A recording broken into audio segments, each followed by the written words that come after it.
Ребят, всем привет! Решил сделать небольшое ТО. Поменял рычаги, значит, поменял ступицу. Дошел до ремня. Значит, обводной ролик свистел. Оказывается, дело было в ремне.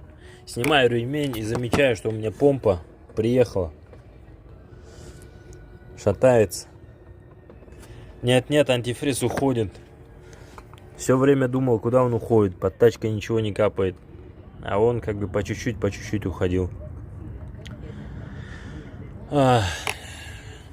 Как-то так, ребят, подписываемся. До новых встреч.